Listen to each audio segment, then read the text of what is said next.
welcome to our sixth grade research presentations. My name is Kim Barcella, and I am one of the Upper L teachers.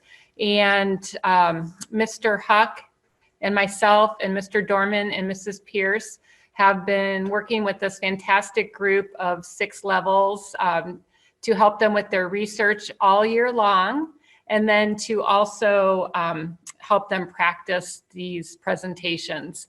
Obviously, we were hoping to have live presentation. It was actually supposed to be April 29th, but because of all of the uncertainties in this world and our social distancing, we are doing our presentations via Zoom. So this is a first time, I think, in Hudson Montessori history that we're doing a large group presentation. So on a social media platform. So as I mentioned, these students have been working really hard to do their research, and they really started at the end of 5th grade, and they decided and chose between several topics. And then once they figured out what their topic was going to be, they really dove into and started researching the topic that they chose. They did a lot of research, took a lot of note taking, and did a lot of looking at different types of resources. A couple of them were even able to get some interviews with some experts out in the field. All of them tried to get interviews with experts, but only, or some of them had luck and some of them didn't. So it's been a really fun process for them, and I'm really excited to present 5 of our 6 levels tonight who will be presenting their topics. So our first person that's going to be presenting is Clara Hurlitz, and she is doing hers on 3D printing, materials to marbles. And please bear with me in between each of the presenters. I'm going to be working on their slides and pushing their slides forward, and then the students will be giving their presentations from their computers. So if I'm not sure what view you have, but the students were finding that if you pinned the speaker, so you can go and pin Clara, that would be the best way to do it. You can hover over Clara's picture, and there's 3 dots in the upper right-hand corner, and you can pin her, and then she'll be the face that you'll see on your screen. Then we will have time for about two questions per speaker. So if you could private chat, if you have a question, if you could private chat your question to Huck Ford. So in order to private chat someone, you would hover over them, their picture, and those 3 dots. Once again, you can click on those 3 dots and you can do a chat just to that person. So if you have a question, Huck will be the one that's handling all of the questions. All right, go ahead, Clara. Okay. Good evening. My name is Clara Hurlitz, and for my 6th grade research, I did 3D printing. So let's get started. Okay, introduction. Welcome to my research. I'm very excited to share all of this information with you guys, so let's start. Why I made this. So the reason why I decided to research 3D printing was because I knew the basics of it, which is you put in the material and then send the printer a design from a computer, and then it prints it and you're done. And this really fascinated me, so I decided to set out to learn more. All right, I'd like to explain a few things before we begin. They are the different methods of 3D printing that you can use. Okay, FDM, which stands for Fused Deposition Modeling. The way this works is the machine is fed filament, and then the filament is heated up and squirted through a nozzle onto a plate, And when the filament hits the plate, it cools down and solidifies. So it continues to do this to create layers, and the layers create the object. SLA, which stands for stereolithography. The way this works is there is a pool of resin, and an ultraviolet light is shown on the resin, which will harden it and create layers, and this is continued until the object is complete. SLS, which stands for selective laser sintering. It's very similar to SLA, only it uses powder instead of resin. Invention. 3D printing was first invented by Chuck Hull in 1983, and after that, Carl Deckard and Professor Joseph Beeman invented SLS, and then the Massachusetts Institute of Technology, or MIT, invented their own process, which made the term 3D printing. Chuck Hull. So he was born on May 12th, 1939 in Clifton, Colorado. And when he grew up, he decided to move to California to work for a company that made prototypes of plastic parts, but they used a long and expensive method that he did not like. So he started to use his spare time to work on a new process, which was finished in 1983. Historical events. There are many important historical events in 3D printing history, so I'll talk about those. 1980s. So in 1983, the first successful 3D printed object, which is this small cup shown here, was made. And then in 1986, 3D Systems was founded, which is the first company to industrialize 3D printing. And then in 1988, the first commercial 3D printer went on sale. 1990s. There aren't many events in the 1990s because it's when the technology was mostly improving, but then in 1993, MIT invented their own process. 2000s. In 2002, the first prototype of a human kidney was 3D printed. In 2005, the first 3D printer that could make its own parts was made. And then in 2009, a $20 3D printed prosthetic knee went on sale. And here's a prosthetic knee, 3D printed.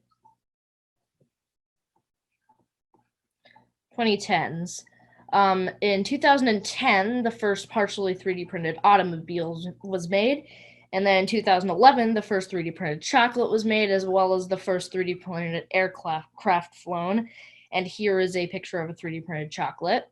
In 2012, a 3D printed prosthetic jaw was implanted into an 83-year-old. In 2013, the first 3D printing pen was made. In 2014, the construction of the first 3D printed house was made, as well as children's toy 3D printers manufactured.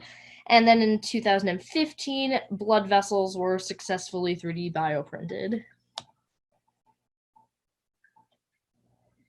Okay, types of 3D printers. So, like I said earlier, there are different methods, FDM, SLA, and SLS. The primitive 3D printers and modern 3D printers are very different, and there are also a lot of machines that are similar to 3D printers. All right, primitive 3D printers. Most of these were very big and were hard to transport, and the ones that you could transport could only print one material or color and made very tiny objects. Modern 3D printers. Modern 3D printers can 3D print metal. There are also food printers like the Chef Jet Pro that can print food. And here's a picture of 3D printed candy.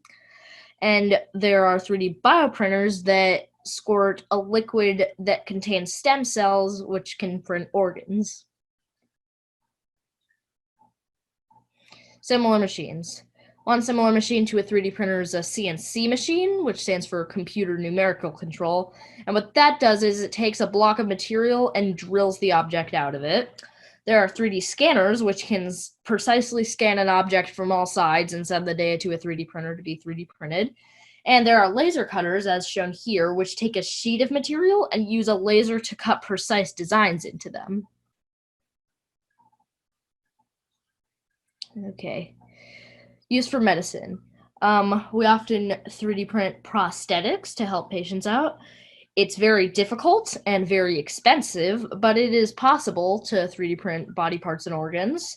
Um, we also sometimes 3D print bones, and dentists sometimes 3D print teeth, and we 3D print skin to test skincare products. Okay, used for fun and amusement. One way 3D printing has impacted amusement is online gamers can have their avatars 3D printed. We also are starting to use 3D printing to make mini children's toys. So here's an example of some 3D printed toys. There's a place in Tokyo that has a big 3D scanner which can scan a person and then send the data to a 3D printer, and they can have an action figure of themselves printed. And there's also 3D printed clothing, as shown here. Okay, 3D printing cafes. The way one of these works is a person can walk into it with their laptop and connect their laptop to a 3D printer and have an object print. They then order refreshments from the cafe and do things on their laptop while that happens. And then when it's done, they get to take their object home.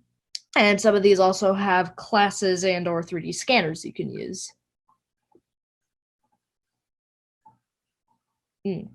What's coming? Scientists have many goals for the future of 3D printing. Some of these are nanobots, 3D printing spider silk, and a nanotube space cable. Nanobots. So nanobots are basically minuscule 3D printers that can 3D print things using the raw materials around them. So these could be very useful. One use for them is they could be injected into someone to help repair cells. But the problem is, if we lost control of these, they could slowly destroy our surroundings, and that wouldn't be good. So we're still perfecting the technology. All right, 3D printing spider silk. This is another idea. We got this idea because the way spiders produce silk to weave their webs is similar to how a 3D printer squirts filament. So if we could 3D print spider silk and weave it into fabrics, then it could be sewn into clothing, and the clothing would be very comfortable and flexible, but it would also be bulletproof. Okay, nanotube space cable. So a carbon nanotube is a microscopic tube that's made from special carbon atoms.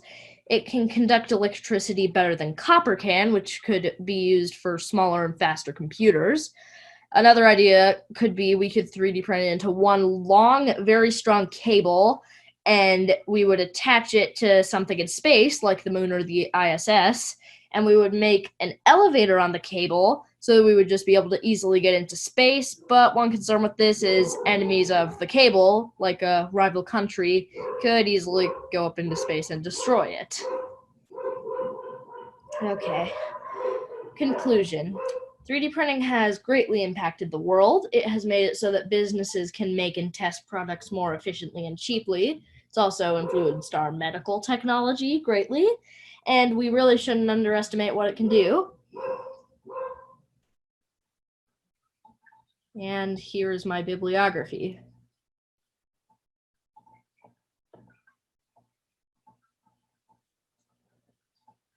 Thank you. Thanks. Thank you, Clara. You're welcome. Excellent. Mr. Huck, I don't know if you have any questions yet. Yes, I got some questions in. Okay, Clara, you mentioned many of the kind of positive aspects of 3D printing. Do you see any potential dangerous parts of 3D printing that we should be aware of moving forward in the future? Well, it certainly has a lot of positive uses. That's true. Some negative things. I mean, anyone could abuse it because it's fairly simple to use if you have the right equipment.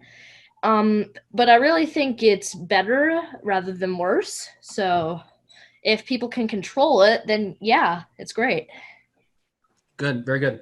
Do you know where the closest 3D printing cafe is, or 3D printing availability to the public is to us, to our school? Okay, there are several maker spaces in the Cleveland area, and I think some libraries have 3D printers you can use. I don't think there are any 3D printers within like at least a 10-mile radius. And obviously they're not going to be open right now. But yeah, if you want to use a 3D printer, you can go to a library or makerspace. And then you went to interview Mr. Gerber at WRA, correct? Correct, yeah. And he had a 3D printer there? He had several 3D printers. Yeah. And so did you learn a lot? Can you just talk very briefly about that? Did you learn a lot from that interview? Yeah, I learned a lot. I learned sort of about how a 3D printer works because I got to see one in person. So that was very interesting. I got to see, the different types of materials you can print, some example objects, stuff like that. Great. And then one final quick question. Do you see yourself using 3D printers in the future, you personally? Yes, I think I could. Great. All right. Excellent. Thank you so much, Clara. That was awesome. We really enjoyed it. It looked like you enjoyed researching it as well. Yes, I did. This was a very amazing experience for me. Excellent. Thank you for sharing. Next up, we have Katie. Katie Smith will be talking about Walt Disney World and more about the Magic Man. Okay, now that it's loaded, let's start. So, my name is Katie, and for my 6th grade research, I studied Walt Disney World and more about the Magic Man. And I studied Disney World because I didn't really know that much about it, and I only took trips there, so I wanted to learn more, and I thought this was a perfect opportunity. Walt's early life. So Walter Elias Disney was born in Chicago, Illinois in 1901 into a family of 6. As a young boy, he worked at his father's newspaper company, and he also fell in love with drawing at his farm because there was so much inspiration. And after high school, he found a job at a commercial company, which helped him start his drawing career.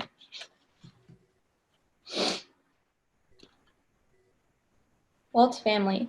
So, like I said, he was born to a family of 6. So his mother's name was Flora, his father's name was Elias, his older brother and partner, his name was Roy, his sister's name was Ruth, and he had 2 other brothers named Herbert and Raymond.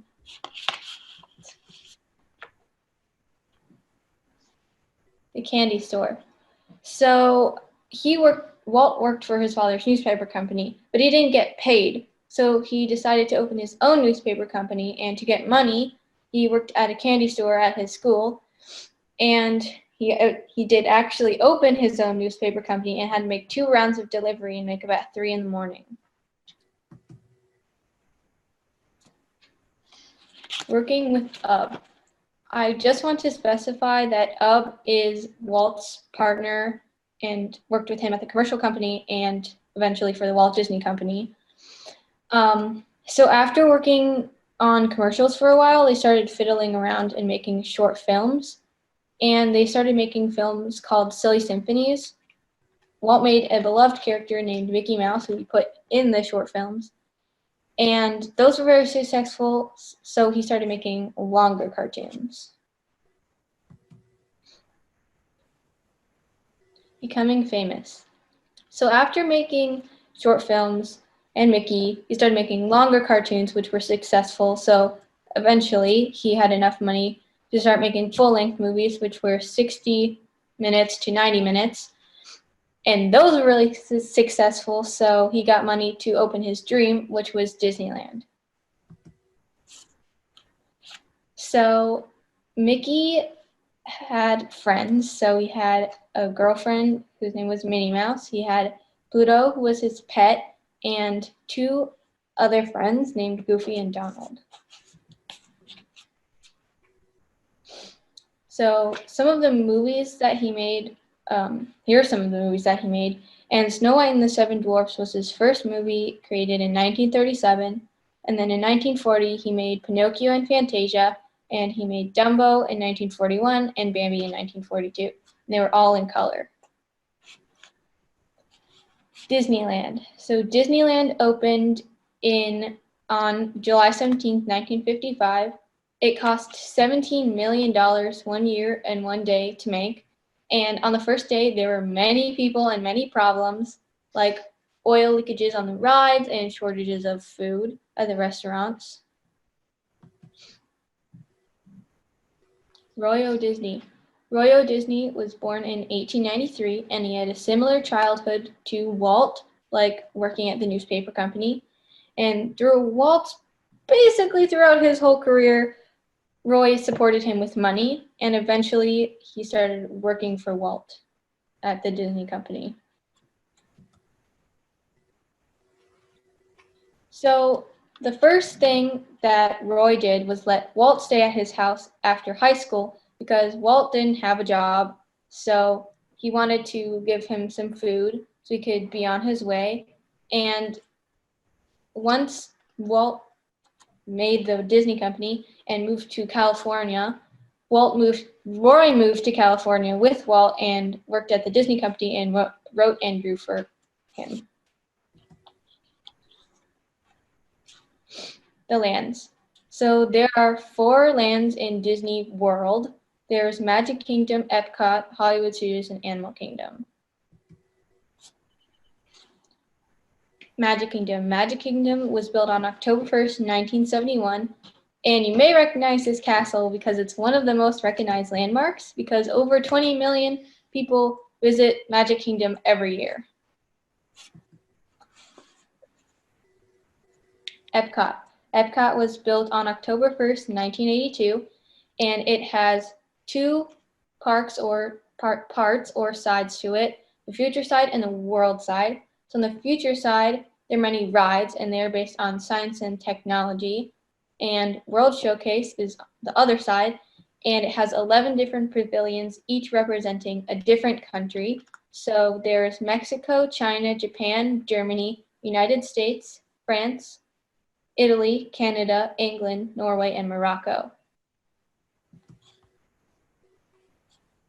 Hollywood Studios. Hollywood Studios was built on May 1st, 1989, and it has rides, shops, actors, and restaurants, and they're all based off of 30s, 40s, and 50s Hollywood. And the name used to be MGM, but it changed when the licensing was up in 2008. Animal Kingdom. Animal Kingdom was built in 1998, and it has over 1,700 animals in the park. And there's a mini park inside called Dinoland USA, which is kind of like a fair, but it has dinos in it. The rides, sorry. In Magic Kingdom, there's many iconic rides. In Epcot, there are rides from slow moving to fast and thrilling. Rides in Hollywood Studios are either based off of a movie, character, or show. And Animal Kingdom has many rides based off of nature, so insects, water, and animals. Magic Kingdom. So Magic Kingdom, like I said, has many iconic rides in it. Like for example, It's a Small World, which is a ride around the world in a child's eyes, and it has a song, It's a Small World After All, playing throughout the whole ride, and in each country, they sing the song in their language. Pirates of the Caribbean is another iconic ride and has A Pirate's Life for Me playing through the whole ride. Like I said, there are many iconic rides, and there's, oh my gosh, I'm just keep repeating myself. Okay, so some other ones are Haunted Mansion and Carousel of Progress. Epcot, most of its rides are in the future side because it likes to focus on technology, and the rides can be from space to cars to farm innovation to fish.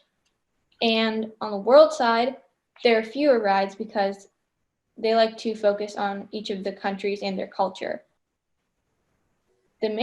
One of the main attractions is that giant ball in the center of the park, which is called Epcot Ball, and has a ride in it called Spaceship Earth, which goes through time starting with like cave people and goes till now. Hollywood Studios. So a large majority of these rides are thrill rides, and it has 2 additional parks that were added recently. One is Toy Story Land and one is Star Wars Land, and they're both based off of a movie series. And Hollywood Studios is one of the most updated parks because it revolves around movies, and movies are always changing.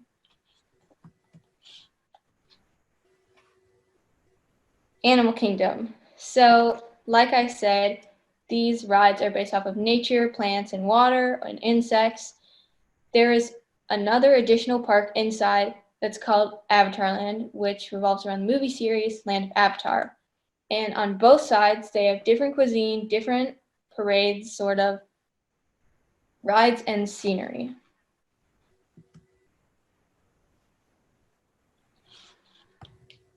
So throughout my time learning about Walt Disney, I've learned a lot.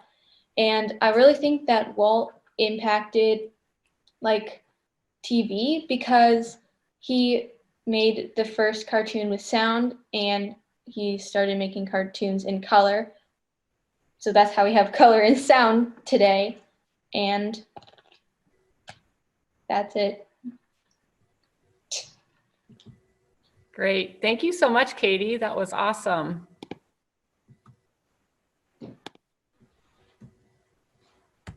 If any, or Mr. Huck, if you could.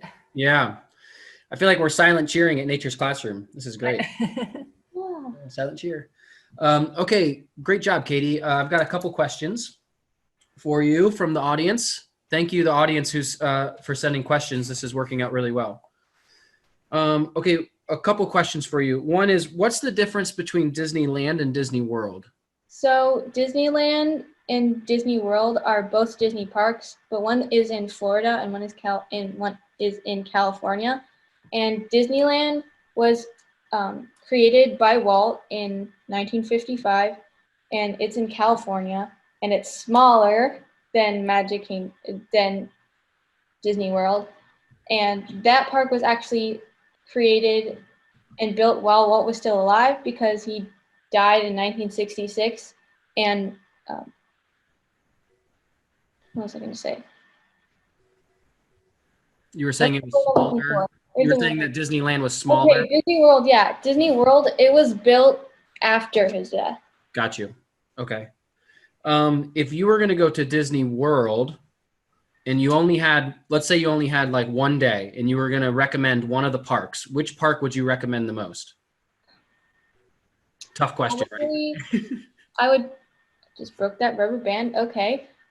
So I would probably, I don't know. I would probably recommend Magic Kingdom because it was built first and it has lots of stuff to do there. There's a bunch of rides and it's just, I mean, when I go there, it's one of my favorite parts to see. Yeah. Yeah. Kind of the classic Disney, right? Okay. And then one more question, or I'm sorry, two more questions, quick. What was the first ride at Disney? Do you know what the very first ride was? I don't know what the answer to that is. That's okay. It was a And train. then how do you, The train was built first, but that's not really a ride. It's kind of just there, and you can go on it, but Gotcha. And then last question: how do you think that Walt's childhood or his bringing up affected his success? well, his father was really stern, so I feel like his father got him motivated to do great things. Yep. So that's how he has such a big reputation, because I feel like he really pushed himself to do what he did.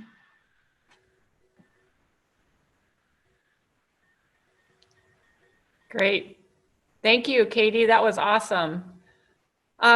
Next up, we have Maya. Maya's research was on the National Advisory Committee for Aeronautics.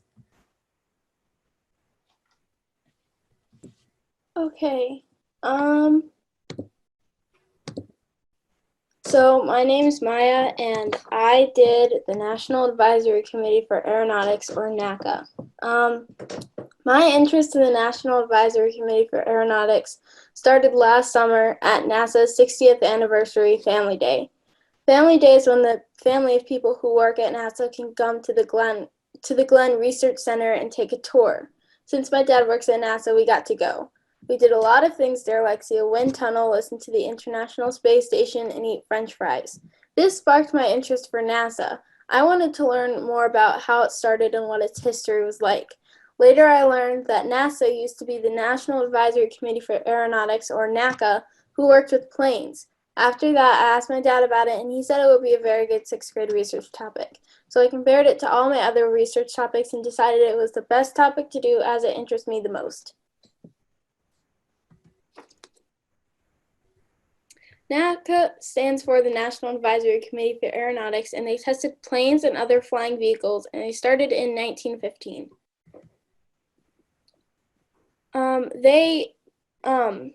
They had 3 parts of the plane to test: the engine, the wings, and the body. They needed a way to test all of their parts, so they created a wind tunnel. A wind tunnel is a big chamber, and they have fans at the end. This is a picture of a wind tunnel. That's used to replicate the plane flying, and it recreates the wind. They tested engines, wings, models, rockets, and even whole planes. NACA hired women to do all of the math. They were nicknamed the computers, and the women were very smart. The West and East divided the women. The West computers were the African American women, and the East computers were the Caucasian women.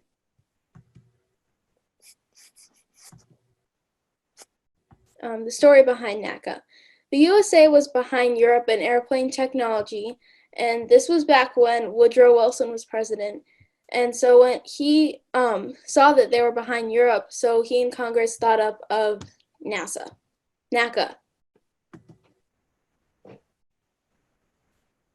They started on March 3rd, 1915. They're a very small organization, and their first center was Langley Research Center. It's in Hampton, Virginia, and they first started out with 20 people.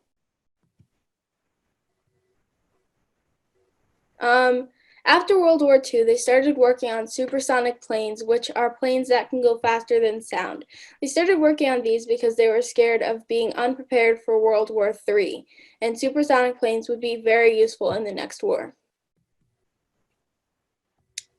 They needed more help expanding, so they started working with U.S. Air Force and Bell Aircraft. They added 2 new centers, Ames Aeronautical Laboratory and the Aircraft Engine Research Laboratory, or the AERL, which is actually here in Cleveland. In 1947, there was the first supersonic flight, and it was made by Captain Charles or Chuck Yeager.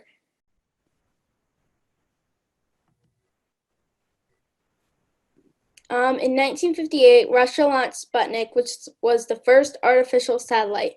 The U.S. became very scared because they didn't know if Sputnik was used to spy on the U.S., launch a missile, or drop a bomb. And Russia launched Sputnik 2 a month later, and this caused NACA to reconsider what they were working on. So they changed to the National Aeronautics and Space Administration, or NASA.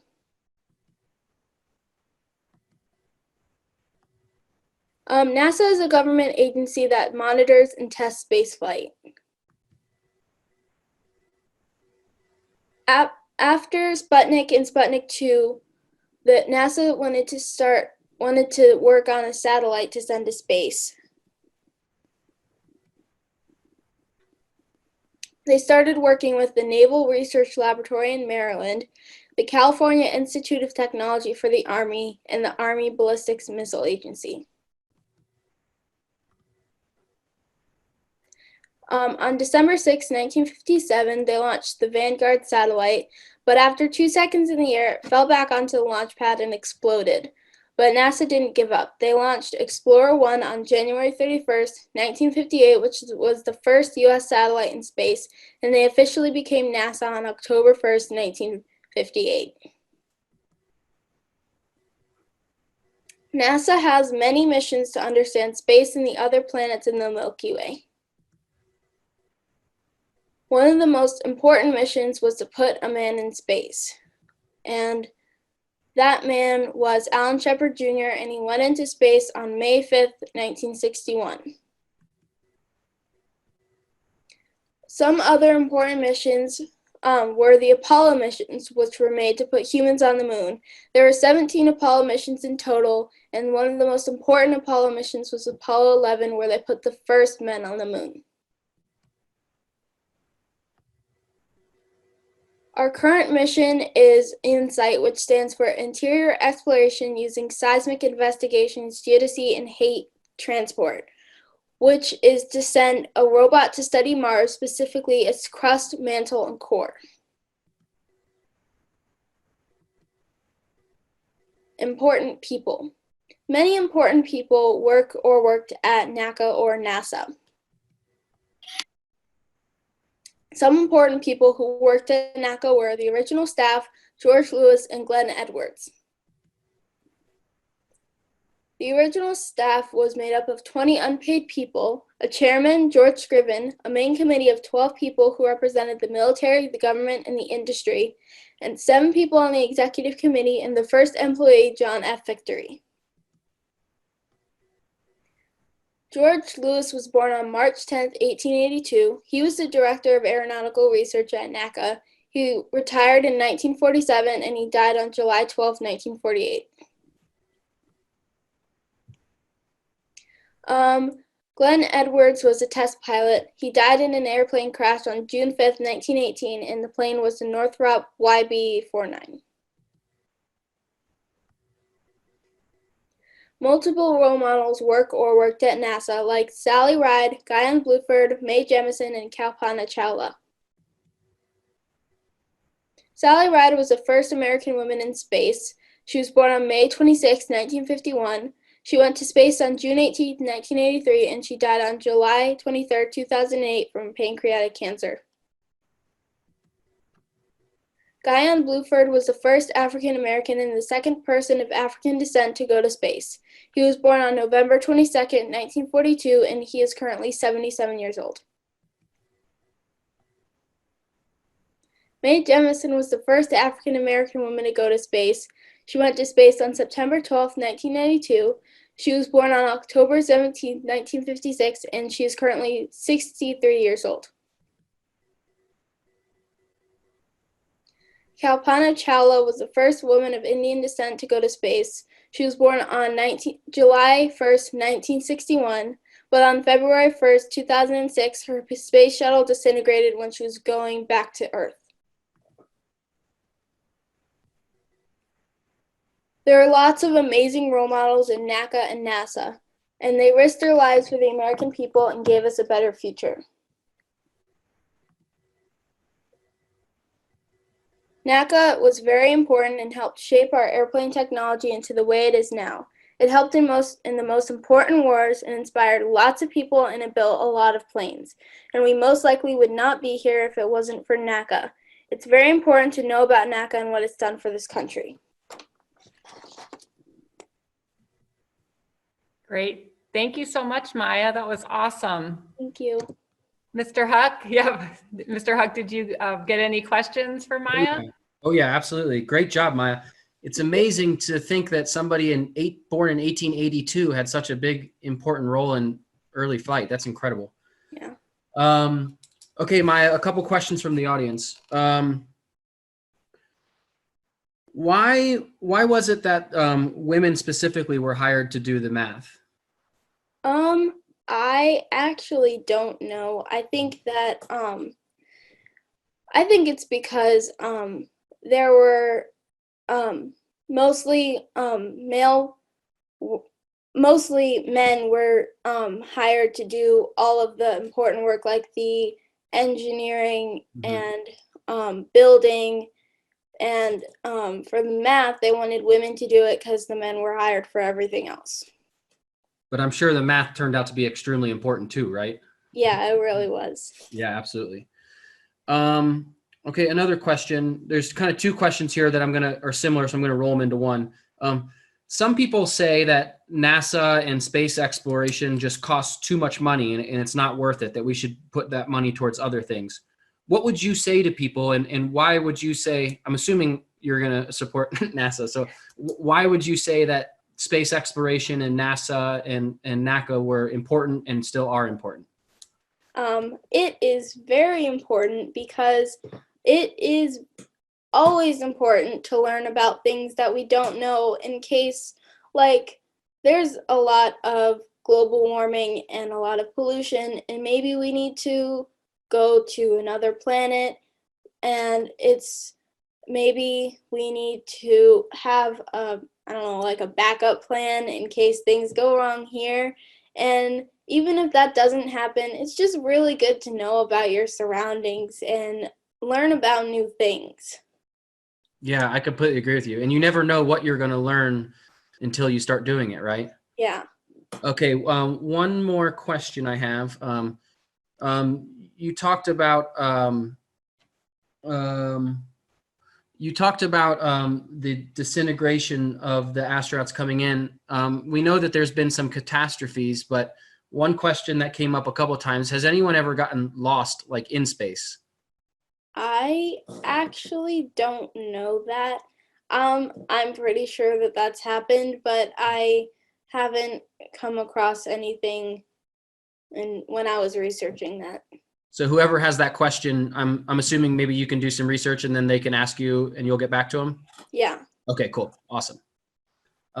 Great, thank you so much, Maya. That was awesome. Thank you. Thank you so much. That was really fabulous. Next up, we have Addie. So Addie will be talking about the human brain, the amazing brain. Okay. Hello, my name is Addison Colby, and for my 6th grade research, I chose the amazing brain. And reason being for this, I wrote a mission statement in the beginning of the year, and it stated that I wanted to learn more about myself and teach people more about themselves too. And so I thought, what better way to do that than to study why we are us and the brain. So here we go, the amazing brain. Development. The brain never stops developing. There's no exact time we stop or start changing. Children. The areas to first develop consisting of the stem, midbrain, pons, and medulla, all showing an important role of survival, including circulation, respiration, stuff like that. Further development consists of the cerebellum and finally the limbic system. Actions. While these different parts of the brain develop, a child becomes more aware of the world around itself through experience and fails and stuff like that. Adolescence. The adolescent brain is very similar to a toddler. During this time, the brain is retraining what has already been semi-trained. Function and parts. Teens use their amygdala, / emotions, to make decisions because the frontal cortex is not fully developed. The hypothalamus is one of the main roles in this time. It controls hormonal secretions to the body, then the pituitary gland shares these chemicals with the bloodstream and to the other glands and ovaries. Adulthood. Recent studies show that the brain does not just stop developing when an adolescent turns 18. It actually continues until the mid-20s, and many people get that wrong. Music. Being associated with music is proven to improve memory. Whether that is playing an instrument, listening to music, or just singing, it just helps your memory. Experiment. Music experiment. Scientists did an experiment on students who were taking a standardized test who were also musicians and compared it to the other non-associated students, and the musical students surpassed them by double.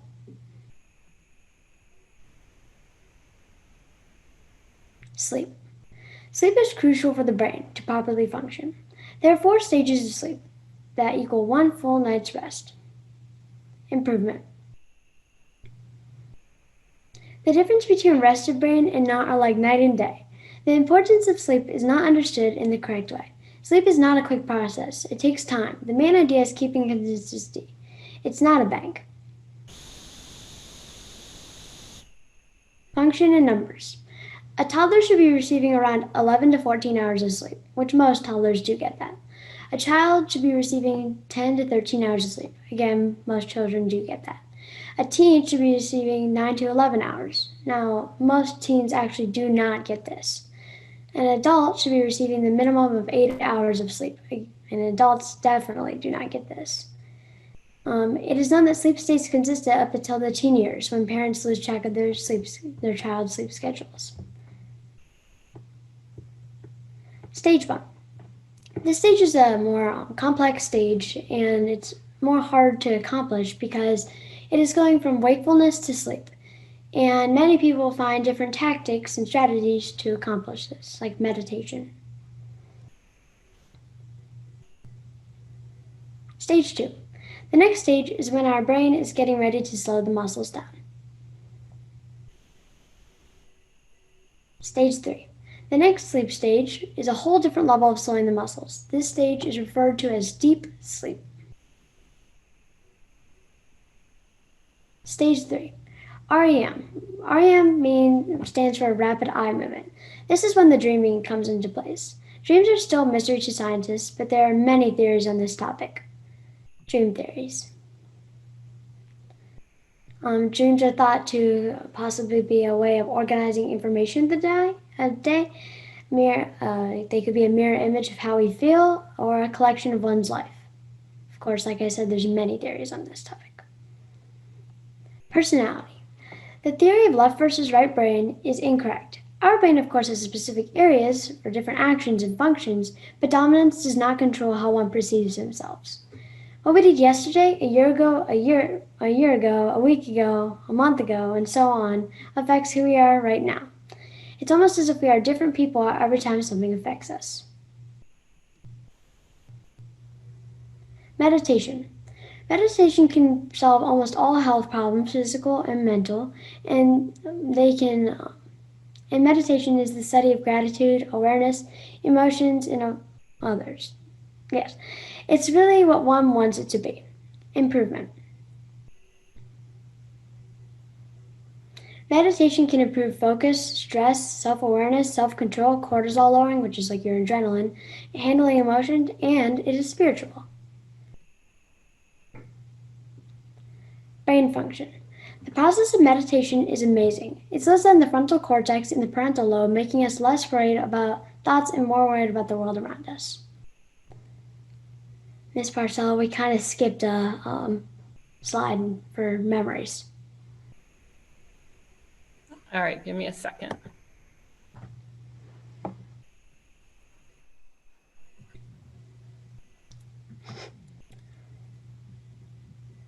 I think it's off the path, so that's why it didn't show up.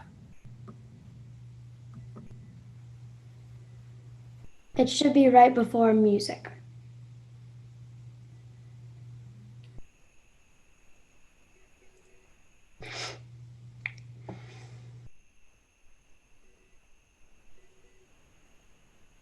Which one is it? The memories? Yes, memories. Okay.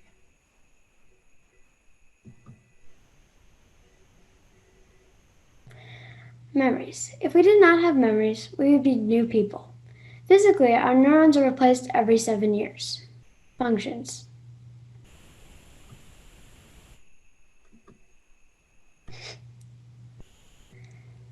Fading memories. As a memory repeats itself, our senses weaken for the memory. The hippocampus controls long-term memory, the cerebellum controls procedural memory, and the amygdala controls emotional memory. And the cortex is short-term. And by the way, all those are spelled right. They just happen to the red line. All right. I hope you learned a lot from this, and I hope you take something with you. Excellent. Thank you so much, Addie. And sorry about that. I don't know what happened to the order of the slides. Yeah. Lots of claps. Mr. Huck, any questions? Yeah, absolutely. Lots of questions. Okay. Couple questions for you, Addie. Really, really nice job overall. That was I learned a lot from your research this year. I'll tell you that much. I think you kind of briefly touched on this, but is there a specific part of the brain that controls emotions such as love? That would probably be your cerebrum or amygdala, and these are like more of your like the amygdala is like the first part of the brain to develop, Mhm. and it is like your core brain they referred it to, and your cerebrum controls like many emotions and stuff like that. So yeah. Great. You mentioned specifically in your adolescent slide that that adolescents use their amygdala more. That's the part that's developing than their prefrontal cortex. What does the prefrontal cortex do? What is that part of the brain really responsible for? So the prefrontal cortex is a very, very, very important part of the brain. So, sorry, I'm trying to. Okay, will you restate that question real quick? Yes, the prefrontal cortex. You mentioned that the amygdala kind of controls emotions, and you talked about that. What does the prefrontal cortex do for us? What kind of things does So it? the prefrontal cortex is the largest part, like the largest cortex Mhm. of the brain, and it consists of like the cerebrum, which is the Mhm. outer part, and the wait a minute, Yeah. Yep. That's right. yes, Mhm. yeah, And language and the language, and so on. Yeah. math and all of our higher kind of abstract thinking, right? Yeah, Mm. absolutely. Um, a question: do you personally meditate, and have you found benefits from it? Actually, yes, I do. I meditate. I try to at least 2 times a day. And recently, because of quarantine, I've been only doing it once because we did before lunch, wait, after lunch, Uh-huh. we used to do a meditation, and I hope that continues, Mr. Huck, for Yeah. next year, students. And myself personally, yes, I do, and I have found benefits. I just feel like a happier person, one, and just more aware of what's around me and such. And I definitely think everybody should try it. Great. And then I think maybe this question has some of the things that you just answered, but um, throughout this whole year of learning about the brain, not just meditation, but just the brain in general and how it works, how has that kind of changed the way that you think about yourself, you think about your development, you think about just kind of, the overall world, I guess? For me, I have like it's like I've become more of a deep thinker because it's almost like you start to realize like why am I thinking about this right now and stuff. So you kind of it's almost sometimes it's like too much and you get a little stressed from it. But like you just start questioning why you're thinking and it's Yeah. pretty interesting. Yeah. I can relate to that. Sometimes it does get too much, but Yes. that's why meditation is helpful too. Hmm. That would be called meta awareness. Yeah. Yes. Okay. Great job, Addie. Really, really nice. Thank you. Great. Thank you so Um, much, Addie. Next up, we have Calden. Calden's going to be doing the history of comics. The reason why I chose the history of comics is because in having ADHD, I've noticed that a lot of people that have it, it's natural to want to make people laugh. And so I really like it, which is why I really like doing comics. I mean, it's just fun. I have, if you notice the picture in the background, I actually have a website in which I put up my comics called Comics Drip. And it's just so fun, and I really wanted to know more about this amazing art form. So, the history of comics. History of comics, but smaller. So, one of the hardest things to define in the world of comics is what a comic is. However, there are a rare few definitions that do a fair job of defining a comic. One that comes to mind is Scott McCloud's definition in Understanding Comics. I'm going to put my smart glasses on right now. Juxtaposed pictorial and other images in deliberate sequence intended to convey information and or to produce an aesthetic response in the viewer.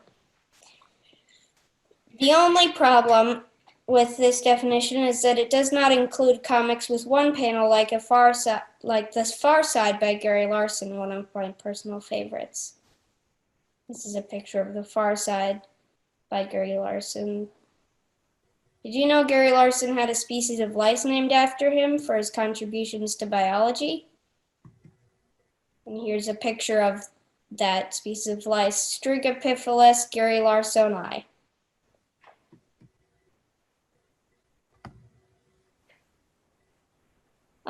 Newspaper. An easier definition would be the definition of a specific type of comic, like web comics and newspaper comics. Many people believe that the only difference between the two is that one is in a newspaper and one is on the internet. But there are actually several other differences as well, such as the fact that in a newspaper comic, you have to apply for the job, you have deadlines, you get paid, you have an editor who checks grammar and spelling, and also controls the kind of content you put up.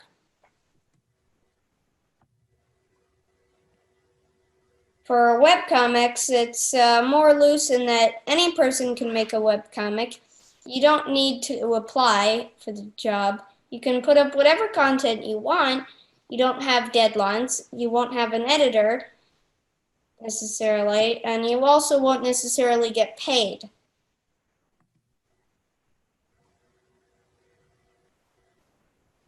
Is there any way that these two can overlap? Of course. Many people upload newspaper comics to the internet, and unfortunately, they're usually illegally uploading, whether they know it or not, due to copyright. And several webcomics have been placed in newspapers. So syndicates have seen webcomics. Originally, people had created or started doing webcomics so that syndicates would see them because they were hoping that a person would, or that a syndicate would put them into a newspaper. And now we're going to talk about webcomics. Wait, what? Oh, sorry, the history of comics. Yeah. Anyway, the first comic. Comics are said to have been invented shortly before the 1900s. This is not true.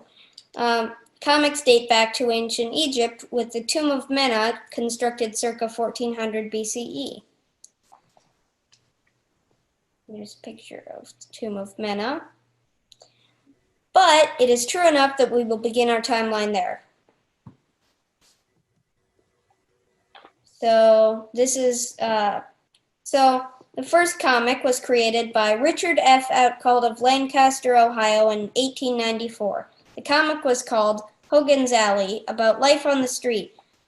The comic's main character was called the Yellow Kid because that was referring to the yellow ink that was used on him as a test, because yellow ink was known to smudge. And so they used his nightshirt. Because why not? This non-smudge yellow was the Yellow Kid's claim to fame. Okay, and now the timeline.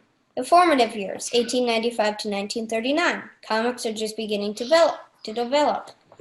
The comics go to war. 1940 to 1949, this is in World War II era, so comics begin to talk about war, praise the soldiers for their work, and encourage children to donate pots and pans to the Air Force. Sophistication and realism, 1950 to the 1970s. Comics become more sophisticated with less corny gags and cheap slapstick, and more time put into the work. This is best illustrated by Charles Schulz's Peanuts. The New Age, 1970s to 2020 and beyond. Comics go through a similar change as before, with more and more quality comics being created, more philosophical humor like Calvin and Hobbes, also one of my favorites, and the creation of webcomics. And now, webcomics. Webcomics are a rapidly expanding medium for comics, which allows you to upload comics to the internet. The first comic, or webcomic, was called Witches and Stitches by Eric Milliken, that was uploaded in 1985, quite similar to the first comic starting in 1895 on and it was put up on CompuServe. By self-publishing on the internet, Milliken was able to share his work without worrying about censorship and demographics, and Witches and Stitches quickly rose into popularity.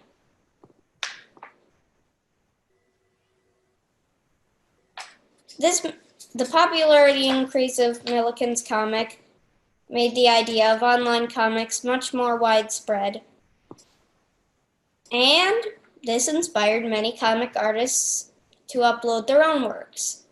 Webcomics kept growing in popularity, and most people consider webcomics to have achieved their status as their own medium from 1995 to 2005.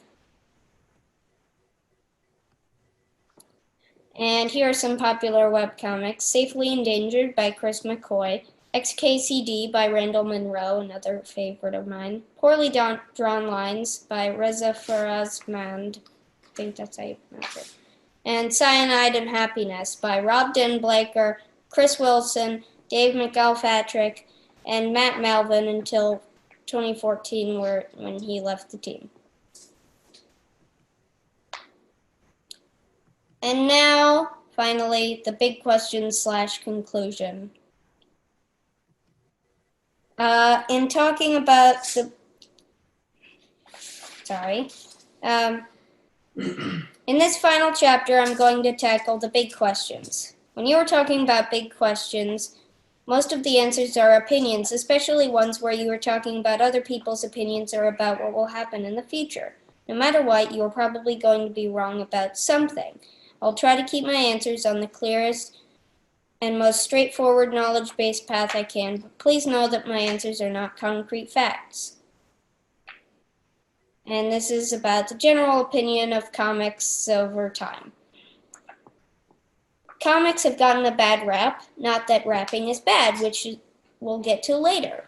As with any relatively new art form, their downsides are pointed out and exaggerated, and even the word comic has been turned into a sort of epithet. Don't give me that comic book talk, Jimmy. You may be confused as to why I said, as with any relatively new art form. Here's why I said that.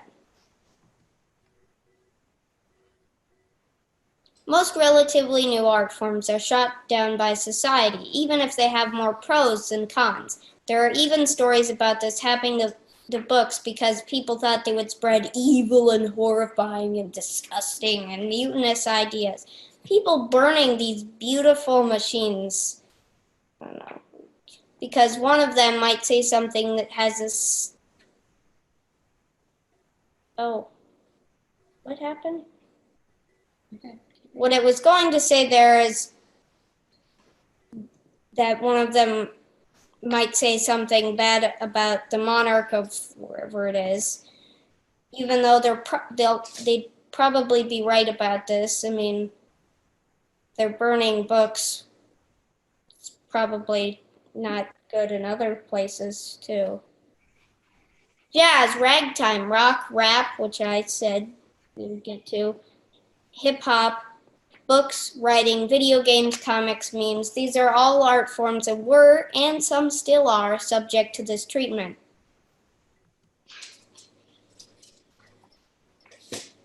It's human nature. People don't want to indulge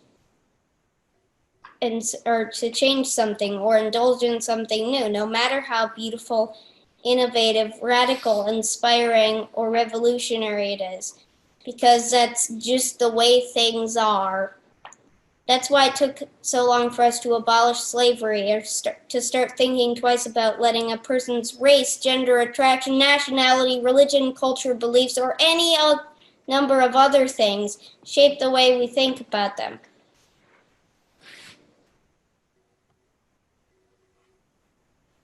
If you were to go back in time and ask a person why they're doing these things, any of these things I was talking about, chances are they would say, well, that's just the way things are. There's still slavery in the world today, and there's definitely still bigotry to people and art. See, this is weird. Anyway, what I was going to say is that we say, oh, look at this thing. This is bad. Good thing we don't do that. And I wish we could just say the same for comics and all the other things that I mentioned before. And the really sad part about it is that even though we say this, it's still happening. So really, I'm just trying to make it so that we don't have to look down on comics as an art form.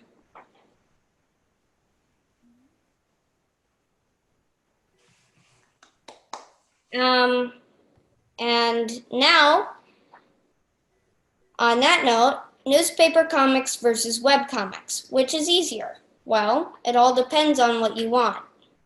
Web comics, or in favor of web comics.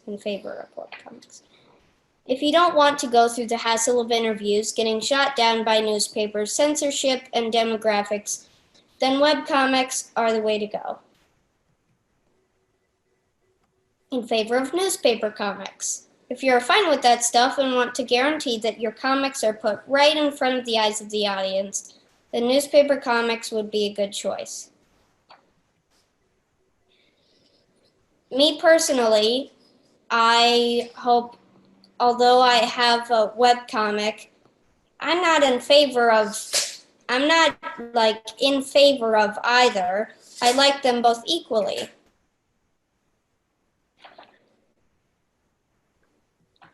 I think both have their pros and cons, so it would be good to have, I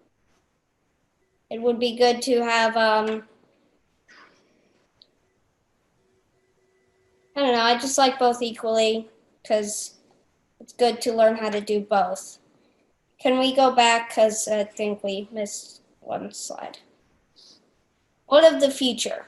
Honestly, I'm not sure what'll happen next. Even now, new comic strips are popping up, future cartoonists are being born, and people are making comics that just might change the course of comic strips for generations to come. What of the future, but smaller? What of the future, but smaller, but actually less smaller? Who knows? Maybe in the distant future, people may share comics through VR, letting you walk through 3D panels so you can have interactive comics where you choose where the comic goes or become one of the characters. There might even be moving ink, I don't know how that would work, letting the characters move about the panel, eliminating the need for movement lines. Or, those 3 little lines when someone's running. Or there could be newspaper comics with sound, that could actually work. Or any number of crazy, wild, unimaginable things. I don't know what it will happen next, but whatever it is, I'll bet you it's going to be good. And then finally, a picture to help explain and visualize the point I'm trying to get across. In fact, a VR comic book has already been done with the Black Eyed Peas Marvel Oculus comic book Masters of the Sun that scans the comic book and adds voice acting /VR/AR elements, as well as a studio album of the Black Eyed Peas titled Masters of the Sun. that's pretty cool. That's really cool. So that is my presentation. Great. Thank you so much, Calden. That was fabulous. All right. Thanks, Colin. Great job. So are there any questions? Yeah, Colin, I've got some questions for you, bud. These All right, are I'm ready. I'll put my smart glasses on again. Yeah, that's a good idea. Do you enjoy making comics just by yourself, or do you also enjoy doing comics in collaboration with other people? Oh, I definitely enjoy doing collaborations. I create comics by myself, but I also do comics with my friend Henry, who also features on Comic Strip. He's an amazing cartoonist, and I really love it when we get together and collaborate on a comic. It's really fun. Great. Do you see a future for yourself in comics? Well, I mean, I don't know if I'll be like, I don't know, like Bill Watterson of Calvin and Hobbes, but I hope that I'll be able to share my comics with the world, because I don't know, if I'm able to share my comics with the world, I'll be hopefully, I don't know, making people laugh. And that's one of my most favorite things to do. All right. With And then, crisp apple noodles and doorbell strudels, I think that's how it goes. So you talked a lot about censorship. Do you believe that comics should be censored? Do you believe that there's a place for censorship? I mean, I think it's hard, because on the one hand you have people trying to express themselves, and on the other hand you have people that don't want their children, presumably, getting exposed to certain things. So perhaps if we had a separate section in the comics that is uncensored, so that presumably parents will know if this is okay for their children to see. I don't know. A good job of splitting the middle. If comics don't work out, you could be a politician. Okay, and then just one personal note from me, Calden. Now's a good time to put a shameless plug in and maybe put your website in the comments section. I almost told you to do that today. There you go. All right, good job, Calden. Great job, buddy. All right, if everyone wants to unmute their microphone and give a huge round of applause to these 5, 6 levels. Yay!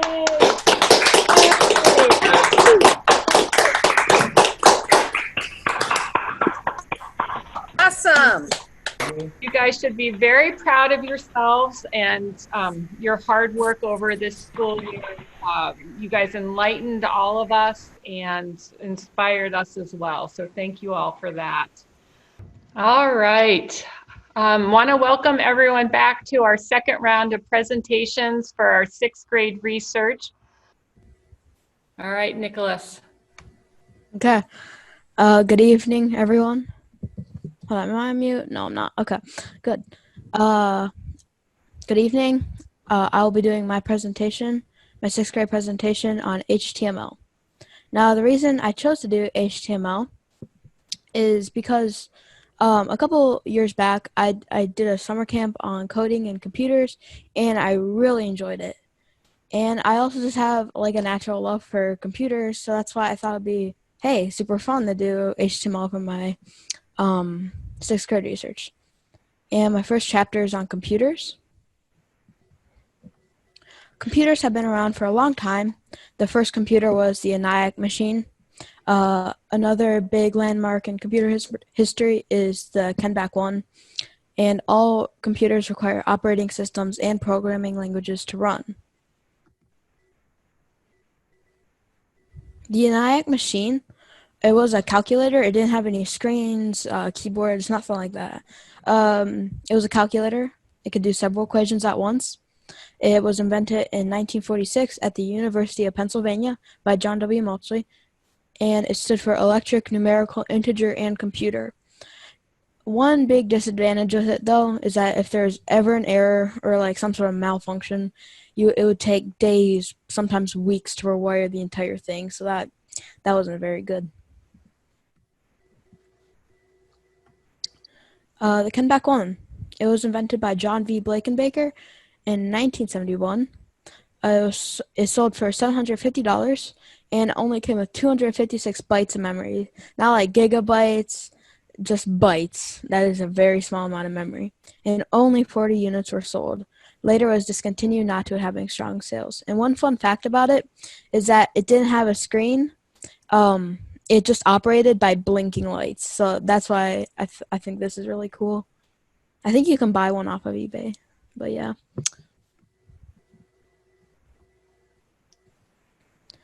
Computers can do all sorts of things. Like they can play games, you can listen to music, you can watch videos, or you can watch movies. But in order to do those, the computer must have a programming language to command it to do the tasks that the user wants it to do. The programming languages can be read by the computers, which is a good thing.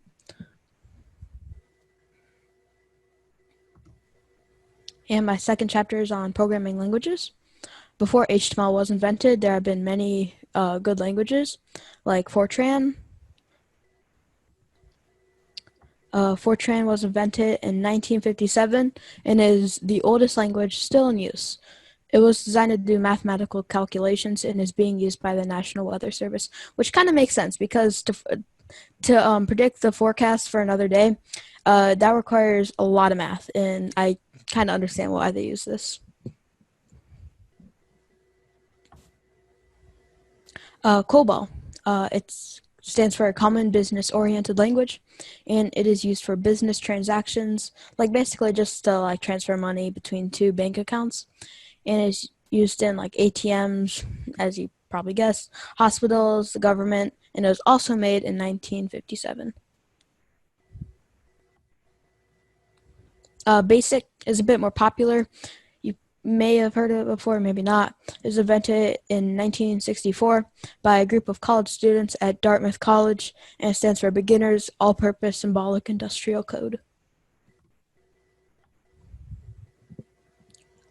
C was invented by Dennis Ritchie. It came out a bit after BASIC, and it was used for the Linux operating system.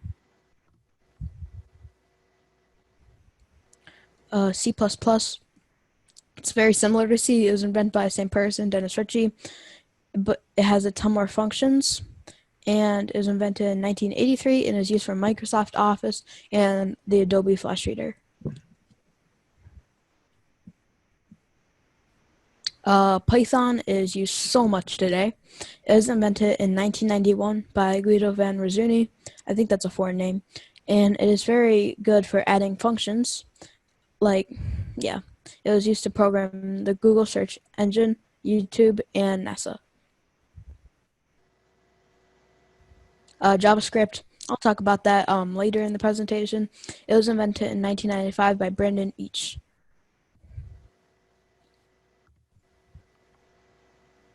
Overview of HTML.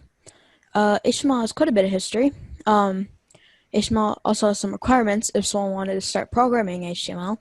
And there are also these things called tags. And HTML is very simple and down to earth. To get started with HTML, you will need a code editor, which is basically where you write your code in. You also need a place to store your files, like a hard drive, flash drive, anywhere. I recommend a flash drive because it is portable and you can carry it around with you. But again, it does not come with very much memory. And it is also recommended that you sort out everything in all of your files in folders. Believe me, it will help keep everything organized, and you can thank me later. In HTML, tags are very important. They really are what construct your web page or your document. They're really also what make up the elements. They start and end with like these little tags, as you can see. Here are some examples of tags. The title tag creates a title of your page. Like if you wanted your title to be My Trip to Michigan, it would look like this. You put the title tag, your text, and then you put the title tag at the end, but with a / at the beginning. So keep in mind to do that. And some tags don't even require a / at the ending tag, and some don't even require an ending tag at all. I'll talk about that later. The body tag creates a text box in the body of the document, so that it will look like that. Keep in mind you'd also put in your ending tag with the / at the end. And OL makes an ordered list, so if you wanted to list certain things in your web page, you could do that. HTML is very easy and down to earth. That is why a lot of beginner programmers use it to do it as their first language, and it can be learned very quickly.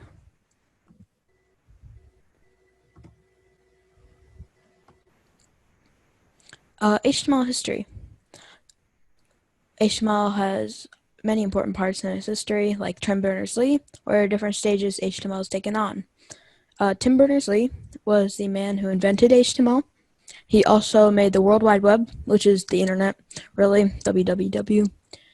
And for his education, he went to Queens College for 3 years, and he was born in the 1950s.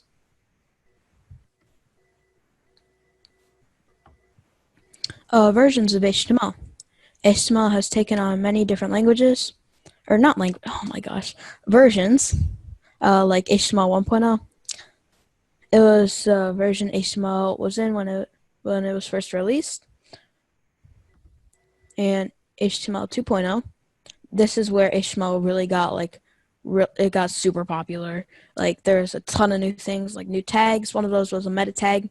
It displayed metadata about the document. It's not displayed on your web page, but it's just read by the machine. And this is one of those tags where you do not have to have an ending tag. It's just the first tag and that's it. HTML 3.3, not really much besides from a couple tags. And HTML 4.0 was known as Cougar. I've heard people say it both ways. You can say it however, but. And XHTML or HTML 5.0 is the version we are using today.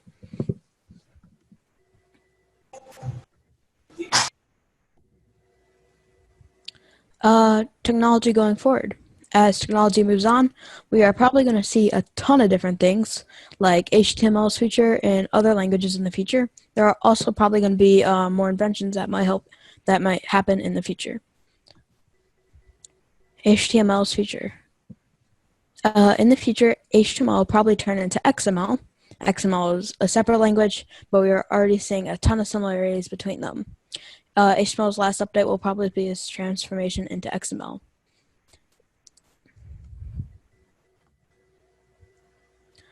It is also guessed that in the future, some languages will be very useful, like languages from today, like Python, JavaScript, Go, Swift, and R. Python, I believe, is very important because it's in-depth and is practically an essential for making a good web page. JavaScript has so many functions. In fact, you cannot list all the possible functions of JavaScript in one single Wikipedia article. Like, let's say if you wanted to add a certain button to a web page, like a button to take the user somewhere else in your application or your web page, that's where JavaScript would come in handy. And it is believed that Go, Swift, and R are very important because they are used in the business world. So if you want to get a job as a programmer to create a certain application for a company, you would probably need to learn one of these 3 languages.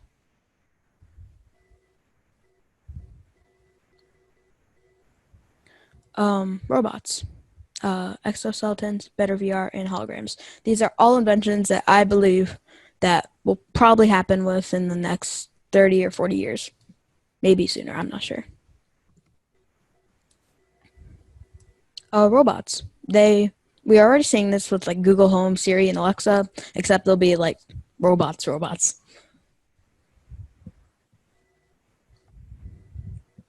Exoskeletons, they'll sort of be suits that you can slip in and out of. They can help people walk and move around. They'll help the elderly and disabled. And better virtual reality. VR headsets are very popular today, except they should have, the graphics should improve a lot, and it'll feel more like real life. Holograms, they're projected images that can be seen but not touched. You've probably seen them in sci-fi movies.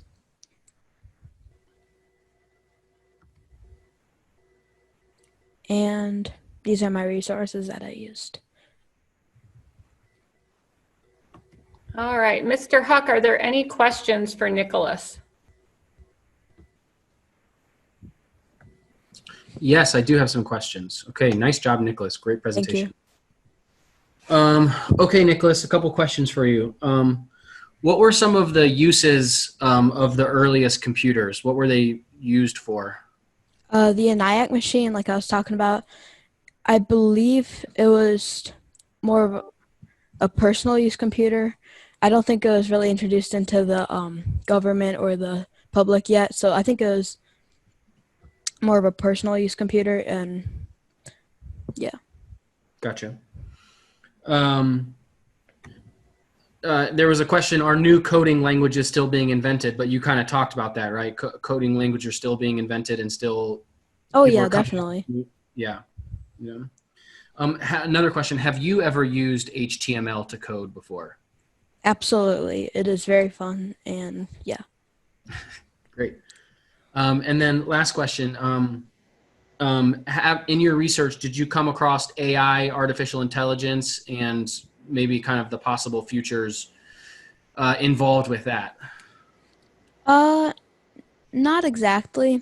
I just, the books and websites that I used, they're more about like, yeah. Sorry, I'm at a loss for words. No, you're okay.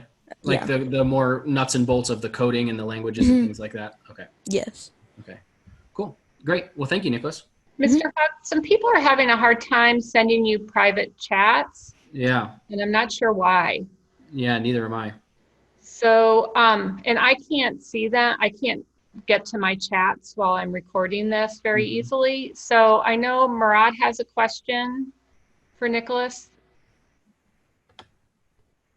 What's up? Okay. That was very okay. Right. So the earlier ones like the Aniat and the Korvac. Wait, what is it? Yeah. And back, yeah. That sounds close. So how would you use them? Also, another thing is, Mr. Huck, for some reason I can only private chat Miss Barcella. So that's going to be a problem if I have questions. But I can always virtually raise a hand. But so how would you use a Kenback one? Kenback one, yeah. The other one you had to use like all the functions and. A Kenback one, I'm not exactly sure. It's not. You can of course find a Wikipedia article about it and some other resources, but it's not very, very popular. So I don't know the answer to that. I'll definitely look it up. What it is used for. Thank you. All right. Mr. Huck, were you able to get any chats, private chats? No, any chats came through. A couple people emailed me, but I wonder if it's a setting on your part where you can enable private chatting as the host. If people can only private chat to you, I wonder if that maybe might be one of the issues. Okay, I'm going to make you a co-host. Okay. Yeah, that should solve the problem. All right. Could we just try, Mr. Virgil, could you send a private chat to Mr. Huck right now? Yep, I just got it. Thank you. Okay. That worked. Excellent. All right. So now everyone can private chat Mr. Huck. Sorry about that, everyone. And Mrs. Barcella, it looked like I saw Anna had her hand up real quick before. Okay. Anna, go ahead. Please ask your question.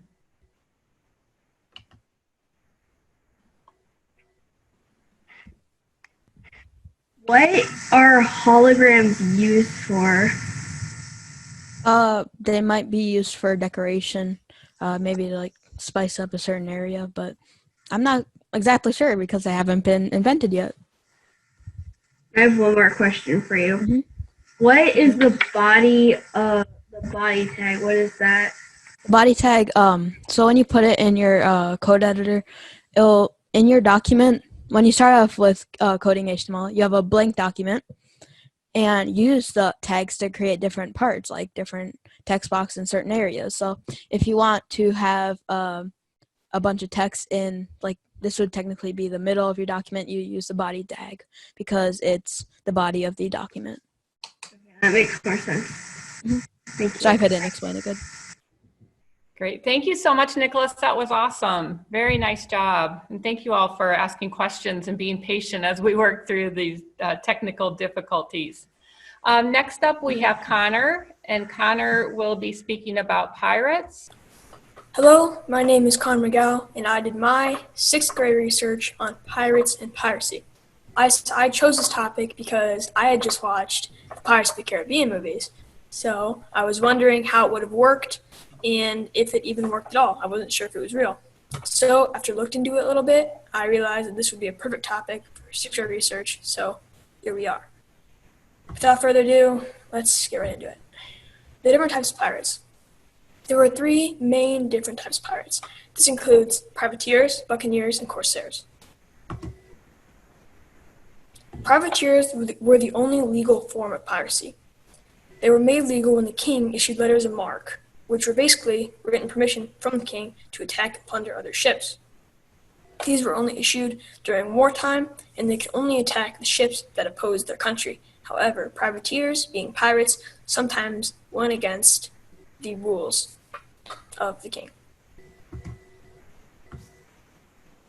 Buccaneers. The buccaneers started out as explorers of Tortuga Island. They originally only had Spanish ships, but later grew their ranks. They attacked and plundered all through the Caribbean Sea, and also they attacked towns and cities along the Spanish Main. Corsairs. Corsairs were technically privateers from the Barbary States. However, there were very few rules, and one of these rules was that they could only attack Christian European ships. They were different from regular privateers because they weren't only issued during wartime, they were issued at all times, so they could attack and plunder Christian Europeans whenever they wanted to.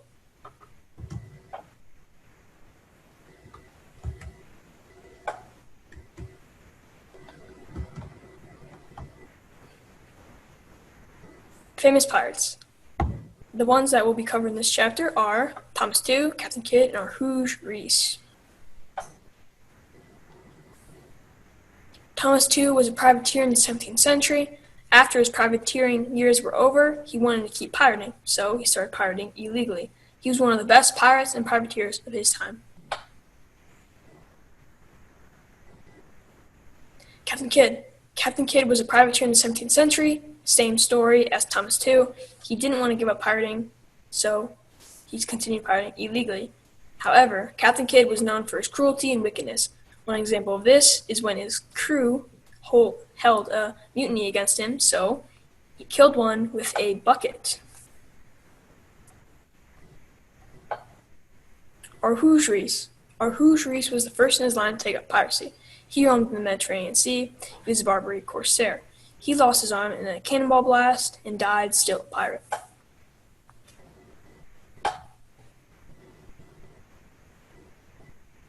Pirates' style of seafaring. This includes equipment, strategy, and navigation. Equipment. One thing they used was a cutlass, which is like a short sword used for close-range engagements, a pistol, which is also a weapon used for short-range engagements. However, pistols were hard to use and the mechanism was easily broken, so many pirates didn't bother with them. Cannons were used to blow apart the enemy ship or the enemy town they were attacking, and a marksman rifle was used for long-range attacks. Strategy. Their strategy was to build up the fear inside their opponents and use it. They did this by boarding the opponent's ship, and causing as much mayhem as possible. This included using axes to cut at sails and ropes, and also tossing spikes on the enemy's deck so that the spikes would impale the feet of the sailors.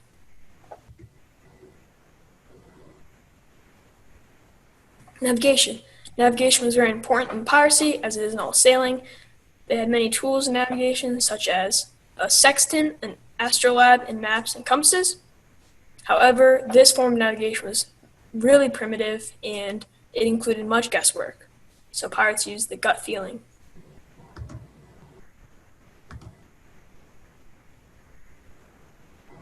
Fact versus fiction. The reason there's a difference, common misconceptions, and pirate entertainment. The reason there's a difference. It's much easier to enjoy the pirates that we make up versus the pirates that actually were. And when things are easier, more people tend to enjoy them. We have to remember that they're very different, and the pirates that we make up are not the real pirates. Common misconceptions. Some common misconceptions are the parrot, the peg leg, the eye patch, and the Hansen factor in pirates. Sorry to disappoint you, none of these things are true. Pirate entertainment. Pirate entertainment started with Treasure Island by Robert Louis Stevenson. This book included the parrot, the peg leg, and the eye patch form of pirates. Black Pirate and Seahawk were the next big stepping stones in pirate entertainment. These are both films, and they included the handsome, romantic version of pirates. Pirates of the Caribbean, the most recent film series, includes pirates with terrible curses and awesome quests they have to conquer.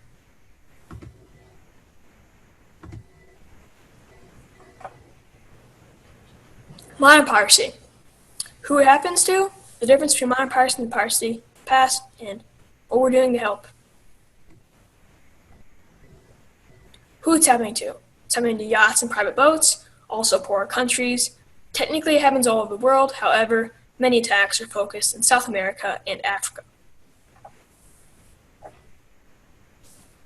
The difference between modern piracy and piracy of the past. They're actually quite similar. They use the fear inside their opponents. However, now there's advanced machinery, advanced weaponry, such as speedboats, which makes pirating much easier than it was in the past.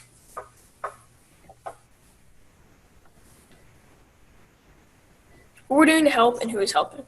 The International Chamber of Commerce, otherwise known as the ICC, and the Regional Cooperation Agreement on Combating Piracy and Armed Robbery Against Ships in Asia, otherwise known as RECAP, are both helping to pinpoint where piracy is happening and helping to put up defenses against these pirates. Because of these places, threats are decreasing.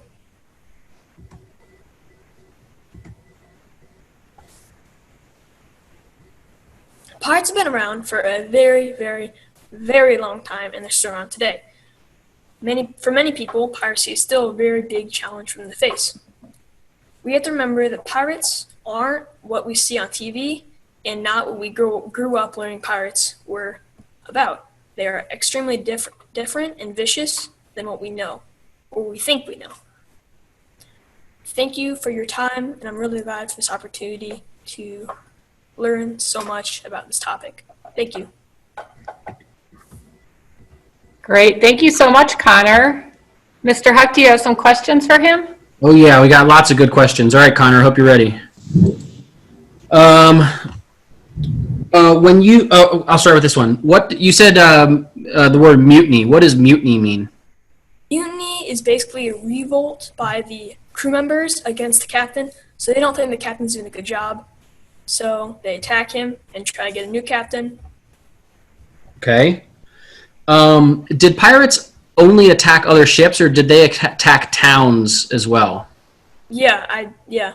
They also attacked towns also that they did not like or that had plenty of resources that they wanted. Gotcha. You mentioned when you were talking about Thomas too that he was like the best pirate. What does that mean to you? Like, what does that mean to be the best pirate? Well, being the best pirate isn't exactly being kind and helpful. It is being very mean and very good at killing people. Okay. Why I thought you did a really nice job of explaining the difference between the movie and literature version of pirates versus the real pirates. Why do you think that entertainment, whether it's literature or movies, why do you think that the entertainment world used pirates so much and were so fascinated with pirates?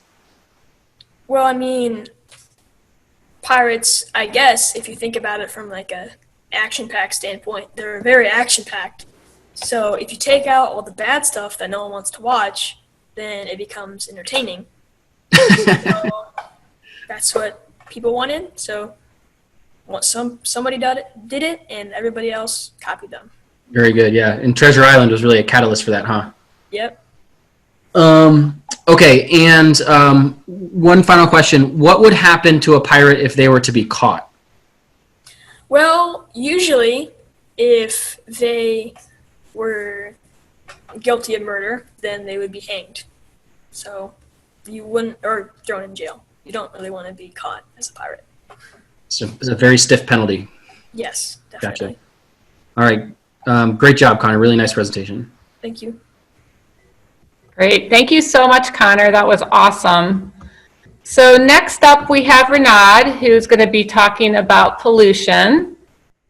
All right, Renaud. Right. Hello, my name is Renaud, and for my 6th grade research, I chose to do pollution. Different types of pollution. There are multiple different types of pollution: air pollution, land pollution, and ocean pollution. Air pollution is mostly caused by fossil fuels that we use in our everyday essentials, like cars or factories. Smoking also contributes to air pollution. Fossil fuels contain of coal, petroleum, and natural gases. When you burn coal, it turns into CO2, which affects our human body and our atmosphere. We are trying very hard to switch to renewable and nuclear energies, but not everybody is very fond of that idea. Land pollution. Land pollution is mainly caused by plastic littering and by one-use plastics. So the wind carries the plastic to the ocean, which creates ocean pollution.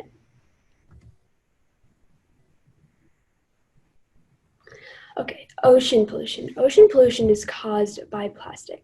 It causes suffocations to the sea animals. It mostly suffocates smaller animals than larger. Highest polluters. So right here's a picture of the highest polluters. Red is China, that's our #1 polluter. Blue is United States, that's our 2nd highest polluter. And yellow is India, which is our 3rd highest polluter. Environmental effect. China creates 30% of world pollution. The United States creates 15%. India creates 7%. Russia creates 5%, and Japan creates 4%. China creates the most pollution out of the whole world. It's mainly caused because of their population and how much they need to use for the factories and how much they create for other countries too.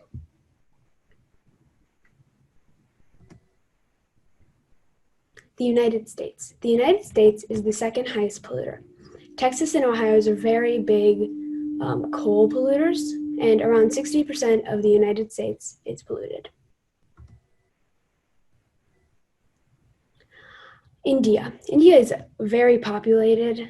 There's lots of pollution that is caused by coal, and 50% of India is polluted. Russia is a larger country. 15% of which contains 50% of the pollution of the earth. Around 16.4 million people are exposed to air pollution in Russia. A big issue in Russia is that there is a greater chance of deforestation. Japan is a smaller country which is very populated, so it's overpopulated, which causes lots of deaths in Japan.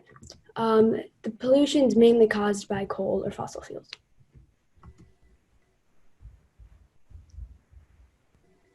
Human health, deaths.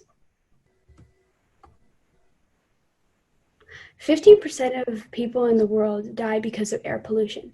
Diseases that cause deaths are like respiratory diseases, or you can even die from asthma if that's a real problem for you. Population. 4.6 million people die from pollution a year.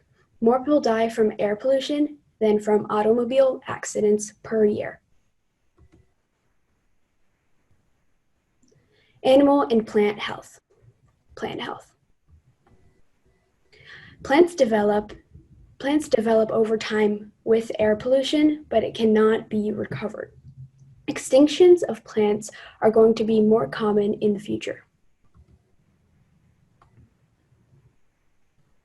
Animal health. Carnivores are not as affected by pollution, but non-meat eating animals are because of dangerous chemicals in the plants. Animals that live in the ocean have a higher chance of suffocation than land animals.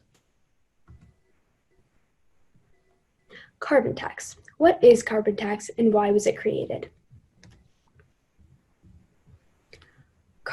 Carbon tax is when you use an amount of carbon and then you have to pay that price back. The money raised from a carbon tax goes towards fighting pollution, like machines that are built for fighting pollution.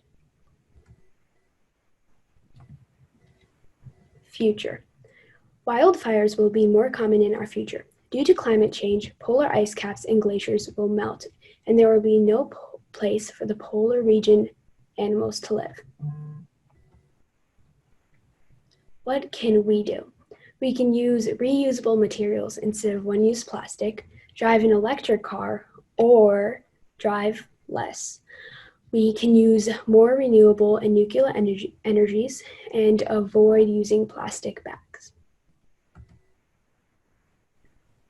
Thank you for joining this sixth grade research presentation. I hope you have a nice day. Thank you, Renad. That was great. Mr. Huck, do you have questions for Renad? I do indeed. Nice presentation, Renad. Well done. Thank you. Okay, one of the first questions is, why would somebody be against renewable and or nuclear energy? Because for nuclear energy, Chernobyl, not everybody's gone past that, so they think another disaster is going to happen. Renewable energy, it doesn't create as much energy as fast as fossil fuels does. Got you. Okay. Another question is, do you think that carbon taxes, which you talked about, carbon taxes, would they be a good policy, do you think, for governments to start implementing? Well, it depends. See, I think it's a great idea, but there also is some cons to it that not everybody can pay that price. Sometimes they could be out of debt or something because of carbon tax. Gotcha. Mm-hmm. And then another question I have is, farming is also known as a big polluter. What are your general thoughts on that? And in your research, did you come across any things that we can do in terms of our agriculture production to help curb pollution? Well, I did not come across any of that in my research. I mainly focused on air pollution more than ocean pollution or land pollution. Mm-hmm. Okay, so whoever has that question can come to you with some further research, right? Okay, and then another question. It was kind of a question, kind of a comment, and then I think your mom has some questions too. During this global pandemic, in the news, it's talked a lot about how we've seen pollution, air pollution, actually decrease. Yes. Any thoughts about that? Yes, that is great because, as I said, well, I didn't say it exactly, but I meant it. Well, driving less, people are driving less. There is less driving out there, so not as much fossil fuel is coming and affecting our Earth. Great. Yeah. And then I think your family wanted to chime in with a question as well. So if they're out, oh, it was Nor. Okay. Yes, it was me. Yep. So if you were one of these world leaders or something, and you really focused on pollution, what would be your first idea, or what would you first do to take action on this? What's pollution? Great question. See, that would take a while to think about. See, I honestly don't know what I would do first. There's multiple things that I would take action on, but just don't have them right on the spot right now. But great question. Are you personally in favor of moving towards renewable and or nuclear energy? Well, see, I like renewable and nuclear energy, but there's a lot of things that could go wrong with it. So I think we need to somewhat stick with it, even though it's not good for our Earth. But we need it. So use it wisely. Yes, use it wisely, not too much. That's Mom said it. Oh, okay. Taking up words from Mom. Yeah. Very nice. Thank you, Renad. Yes. Excellent. Thank you so much, Renad. Next up, we have Kate DeZero, who's going to be speaking about cancer. All right, Kate, take it away. All right, so for my 6th grade research, I did cancer. So the reason I chose to do it was because somebody in my family had cancer, and it was really mysterious and they couldn't really treat it. So I wanted to set out and find out why this was so mysterious and what kind of a disease it is. So yeah. All right. So in my presentation, I'm going to be talking about what is cancer, what causes cancer, how to treat cancer, how to diagnose cancer, and about a new treatment breakthrough. So let's get started. All right, what is cancer? Cancer is a disease where cells divide uncontrollably. And there's also something in cancer called metastasis, which is when the cancer tumor spreads to other parts of the body. The reason why many people usually die from cancer is that the cancer cells, they steal proteins and nutrients from other cells to grow.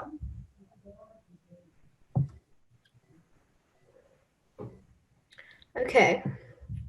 So the causes of cancer, or substances that cause cancer, are called carcinogens. So some of the most common carcinogens are smoking, radiation, sun, asbestos, soot, and coal. So let's get starting with smoking. So in your lungs, usually there are little hairs that stop mucus flow, and they're spiked up, right? But smoking, it pushes those hairs down, and then the mucus flows through your lungs, which is not okay. And then the smoke just causes tumors in your lung. ELF, or extremely low frequency, is a form of rays that come from power lines and also from phones and computers. They can cause cancer because they have harmful rays that can clash onto the skin and the skin tissue, which can form tumors. Radiation, so this is kind of the main part, which has little branches. So ELF, for example, is a branch of radiation. But radiation can cause cancer because it has ELF, it has rays that can clash onto the skin and skin tissue, which is really dangerous and can form tumors. So by radiation, X-rays and stuff like that. The sun, so it's another branch of radiation, and it can cause cancer because it has ultraviolet rays that clash into the skin. And asbestos, so it was a substance that used to be used, but now it's not because it had very harmful substances, and then it was a known carcinogen when people who used it got lung cancer. So this kind of thing, it started in the 1800s when boys of 9 to 10 used to sweep chimneys, and they would go up people's chimneys and they would sweep them. They would get paid for it. They did this naked. So what the problem was is that one day the boys came to the hospital with scrotum cancer. And the doctors were trying to figure out, like, why do they have scrotum cancer? They couldn't have just got it normally. So the doctors figured out that the soot, the boys were inhaling it, and it was getting onto their skin and into their scrotum. So the doctors then ordered all boys to stop sweeping chimneys. Coal, it's a form of the smoke, so it causes cancer the same way smoke does. Again, with like the little hairs in the lungs. Okay. All right, the most common methods for diagnosis of cancer are a biopsy, where it's kind of like a mini surgery, so it depends on where the tumor is. But if the tumor is closer to the skin surface, a biopsy can be done in a doctor's office. But if it's deeper, it has to be done in a hospital. So a biopsy is when a small bit of a tumor is taken out and like looked at to see how aggressive the cancer is. Also, there's an MRI, which is like a scan of like the body or just like one of the body parts. Then a blood test, which is usually used for diagnosing breast cancer. So here in the picture, you can see that that's an MRI of the brain, and then in orange is a brain tumor. So it's really helpful so doctors can see if people have brain tumors without having to like go and look. All right, the most common methods to treat cancer are surgery. So surgery is usually used to take out brain tumors because the other methods for treating cancer can't be used. So chemotherapy is a drug where it kind of harnesses the immune system and it like shows it how to like treat cancer. And then radiation, so here in the picture you can see it's where beams are pointed to kill the cancer cells, but the problem with radiation is that sometimes the beams can hit healthy cells too.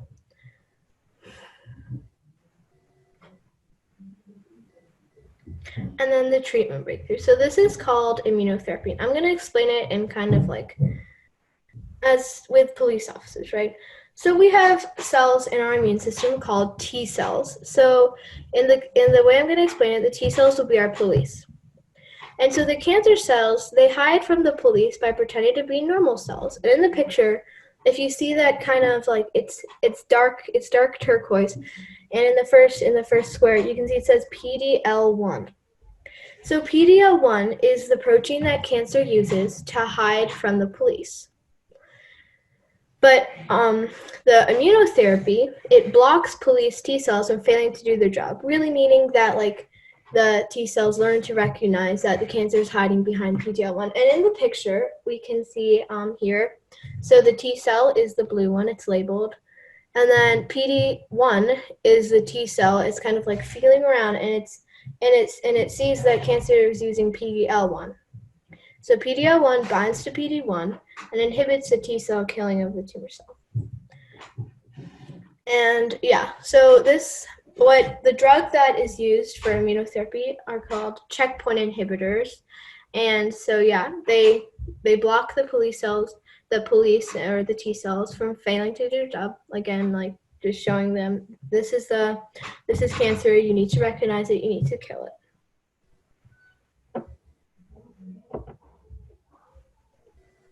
So there I'm going to conclude my presentation.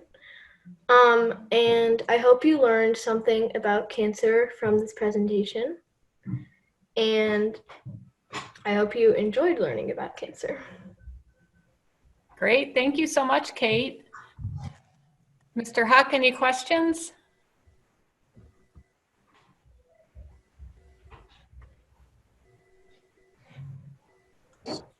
Sorry. Yes, I do.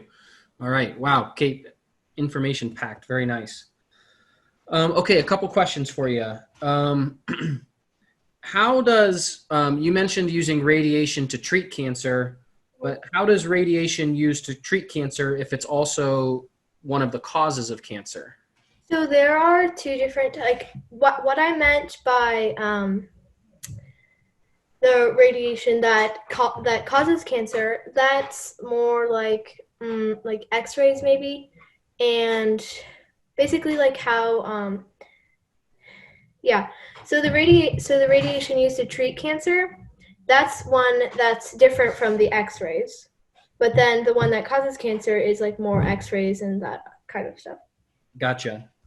Um, how long does it take a cell to mutate until it becomes a malignant or dangerous cell? It doesn't take long because cancer cells grow very rapidly. So, I think like the article said maybe like one, it depends on how aggressive the cancer is. Like if it's stage 4, it could take like up to 4 weeks or 3 weeks. And then if it's like stage 1, it might take longer. Got you. What are some of the more common types of cancer? Definitely like one of the most common last year was lung cancer and yeah, I think it was lung cancer, Got you. breast cancer too. Mm-hmm. How come some tumor cells stay, benign or not dangerous, and then some become clinically evident metastasis? I hope I'm saying that correctly. So I guess how come some tumor cells don't become dangerous and others do? So, really, it depends on, yeah. So, usually, like, all the cancer cells are dangerous, but there are immature cancer cells and then there are the malignant ones. So, the immature ones, they're not really grown yet, and they're usually found in the stage 1 and 2 cancers. And then the more malignant ones are in 3 and 4 cancers.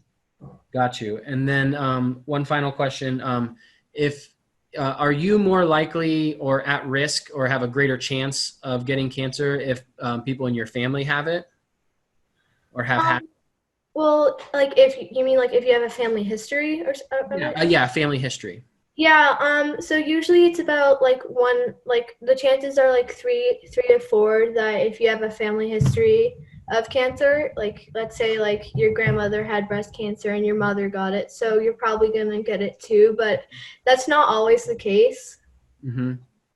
And then there's also things that you can do to help prevent as well, correct? Yeah, a lot of exercise helps, and then eating your antigens like cabbage and asparagus helps sometimes. All right. I need to eat more asparagus. Mm-hmm. All right. Thank you, Kate. Very wonderful presentation. Thank you. Excellent. Thank you, Kate. So as we did last week, if everyone wants to unmute and give everyone a big round of applause for tonight's 4 participants and last week's 5 participants.